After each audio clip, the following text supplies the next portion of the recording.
قرآن کے اندر وہ ایک آیت ہے کہ جب تم پھنستے ہو تو تم میری طرف لوٹتے ہو، جب تم نکل جاتے ہو تو تم یہ کہتے ہو کہ یہ میرا ہی علم تھا، یہ میری دانشوری تھی کہ میں نکل گیا ہوں. یہ اللہ تعالیٰ نے قرآن میں یہ بھی بتا دی ہے. تو دعائیں بھی ایسی دل سے نکلتی تھیں کہ وہ آج بھی مجھے اپنے الفاظوں پہ بھی جو ہے حیران کی ہوتی ہے. میں تو اللہ کے ہاتھ پھیلاتا تھا، اللہ تعالیٰ تو یوسف علیہ السلام کو کنویں سے نکال کے بادشاہ بنانے پہ قادر ہے.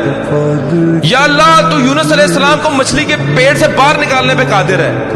یا اللہ تو محمد صلی اللہ علیہ وسلم کو غار سے نکالنے پہ قادر ہے. یا اللہ تو موسیٰ علیہ السلام کو فرعون کے اوپر غالب کرنے پہ قادر ہے. یا اللہ تو ابراہیم علیہ السلام کو آگ سے نکالنے پر قادر ہے.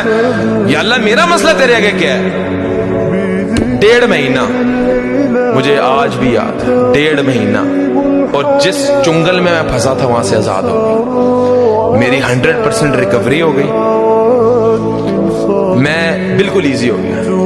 تب میرا یقین پختہ ہو گیا کہ میں نے زندگی کے اندر کبھی کسی مخلوق کے آگے کوئی ہاتھ نہیں پھیلانا ہے، کبھی کسی کو کام نہیں کہنا. جب میرا رب چاہے گا میں رب کو کہنا ہے، میرا رب چاہے گا ہو جائے گا، نہیں تو کوئی مسئلہ نہیں.